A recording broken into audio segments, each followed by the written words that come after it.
I'm your host, Davida Shensky, and you're listening to Live Without Limits Dreams Come True with the Right Mindset.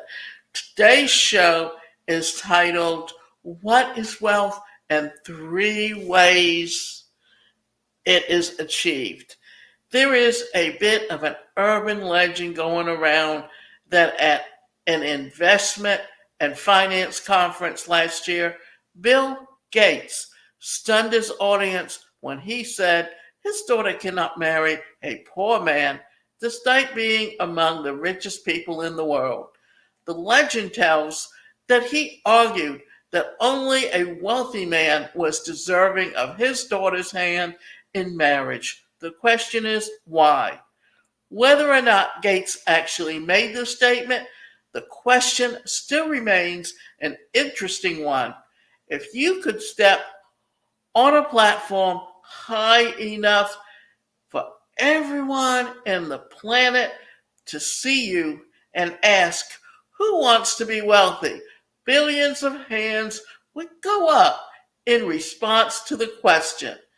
But if you decided to push further and asked, how many of you know what wealth is?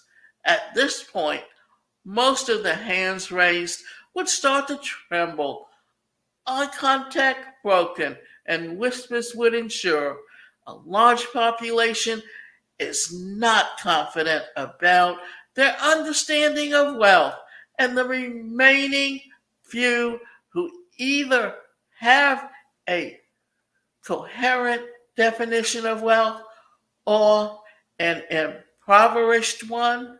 So, what is wealth? What is wealth? At the most general level of definition, wealth is the abundance of assets. An asset is anything that yields profit, especially when it has a significant financial value. Yet, that does not do justice to the term. The meaning of wealth is oftentimes context dependent, individual dependent, cultural dependent, and so on. The idea of wealth is varied. Now, there's a difference between what's wealth and financial security. The problem is they can be interchangeable, and a lot of people don't really understand what wealth is. Wealth measures the value of the assets of worth owned by a person, community, company, or country, said Investor Media. Luck and risk play a role. In the book Psychology of Money, Morgan Housel argued that money has little to do with how smart you are and a lot to do with how you behave. He claimed that one personal experience about life makes up an insignificant quality of what the entire world is. So no one, conclusion, perspective is sufficient. Furthermore, luck and risk are highly responsible for all life's possible outcome. He argued that getting wealth involves taking a risk, action, deprivation of certain unnecessary liabilities, and luck, which most people tend to deny, attributing all their success to long hours of night candles and willpower. Also, real wealth works on compounding interest with no quick scheme around it, which makes it harder for people who are not already wealthy to get there. Now, before I go on, when we look back into actually the beginning of the 20th century, when we look at the Hiltons, when we look at other people, those who made it in the railroad industry, those who made it in shipping, they came along at a time when there really wasn't that much wealth. And yes, they put in a lot of hard work and a lot of hard time. But today, even if you're a middle income person, if you set up and take at least 10% in, of your income and put it into investments, but you want to look at investments where the interest is there, that it can be rolled over. Which, if you look at stocks and bonds, you're going to look for which are the blue chip stocks, companies like Coke, like IBM, and even today, Home Depot or Lowe's. But the idea here is that these companies, if you invest with them right and you look at what's going to not just go up, but split so that you get two for one and it increases your income, then that's what you're doing, is setting up financial security. In the past, you only had stockbrokers, but today you have financial advisors and they can tell you where to go to help you set up that wealth. Now, the wealth is a mindset. Robert Kiyosaki, a financial educator and entrepreneur, caused a serious debate across the financial institutions when he said, "Your house is not an asset." He pointed out that the financial freedom or wealth starts from the mindset and the information it feeds upon. That the rich don't work for money, they put money to work. They build a cash flow system where their assets column is above their liabilities column. In all these, one thing that we can conclude is that wealth is elusive and requires intentional effort to achieve, coupled with a bit of luck. It seems to be less about how much actual money you have and more about how you think about money. How wealth is achieved. By nature, humans are wired to seek answers and solve problems. Hence, it is no surprise that when we want to be wealthy, we instinctively start looking for something that would solve the problem. Yet, unknown to us, acquiring wealth is hidden in the simple day-to-day task until each task is compounded to yield a sustainable financial system. This was part of the argument of Morgan Housel. Morgan Housel noted that few people make financial decisions purely on a spreadsheet. They make them on dining tables or in a company meeting, places where personal history, your unique view of the world, ego, pride, marketing, and other incentives are scrambled together into a narrative that works for you. Nothing about life is static, not even the process of amassing wealth.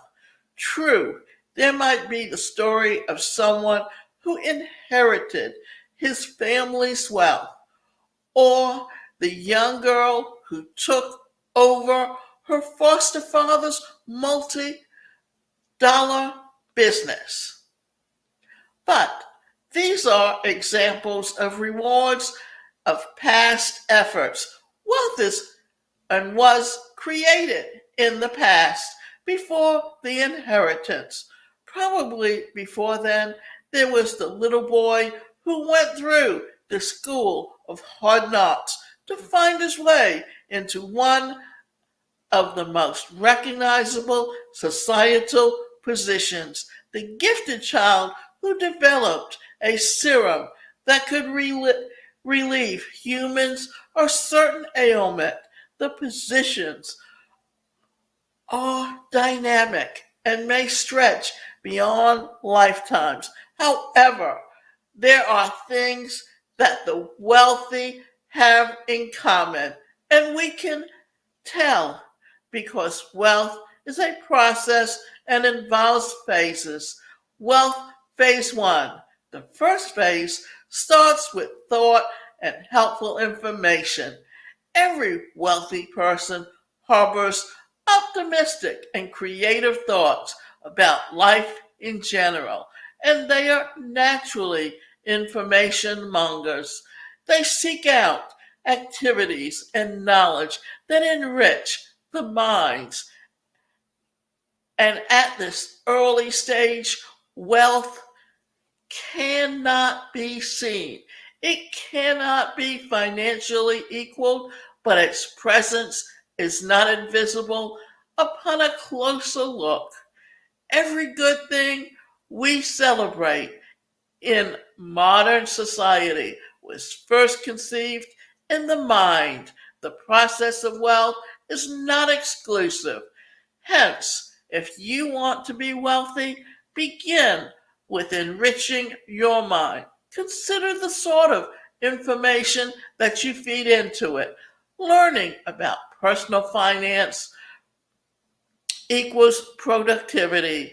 Mindlessly scrolling social media, not usually productive.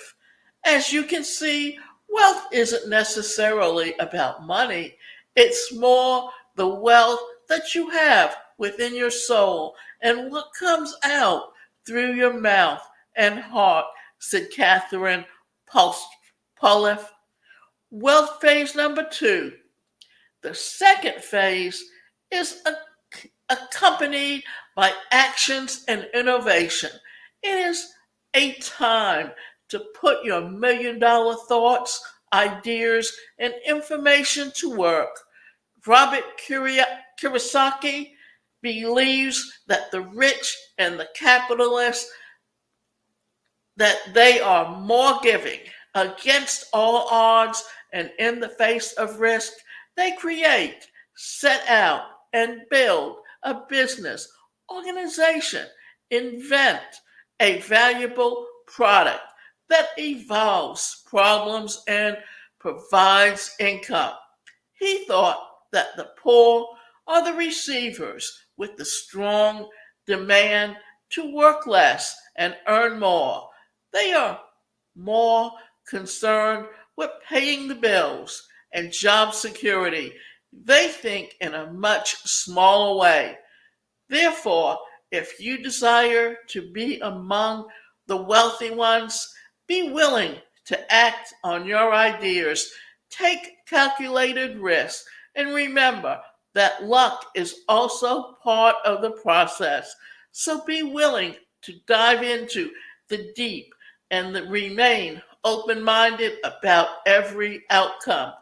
Also, remember this, anyone who goes and becomes an entrepreneur, they need an entrepreneurial mindset or a success mindset because they have to believe in themselves first before they can take it to the next level. Wealth phase number three, the third stage depicts your success story. When most of the work is done behind the scenes, is now revealed to the public. When your creation adds value to society, and when your actions can now be equated with financial value. This could be after 5 to 10 years of consistency in anything that you have decided to invest your time, energy, and resources in. When you can influence your immediate community because of your contribution to society. Now, here's the takeaway. In the end, although wealth is subjective, as it demands the right individual to unlock it, it acquires the right thoughts, actions, and grit. It is also crucial to know that success is to you before it comes, so you know when you have had enough. Some possibly never get enough, never contented with what they have achieved, so they press harder, pushing their luck until it runs out, until wealth, which was meant to be an intellectual, honorable, and humble process, is stained with greed, fear, and unhealthy ego. Enough is not too little. This is when you realize that wanting more than you can bite, an unsatisfied ambition for more, will only push you to break and to the point of regrets. Therefore, enjoy every little effort that you make. Pride yourself in your humble beginnings and remain faithful to the cause that you have pledged to and the luck that will reward your commitment. And remember, wealth does not happen overnight. It takes time to build. So don't expect others to applaud you just because you know what it means and how to take money and make money out of it. Now, there have been people that have owned factories, but and when they pass, they leave it on to their children. Well, unless that child knows how to run the business or is trained from the, the get go, then it's easy for them to lose that wealth. But if you understand how to take investments and build upon them and build multiple streams of income today, then you have the ability to create wealth.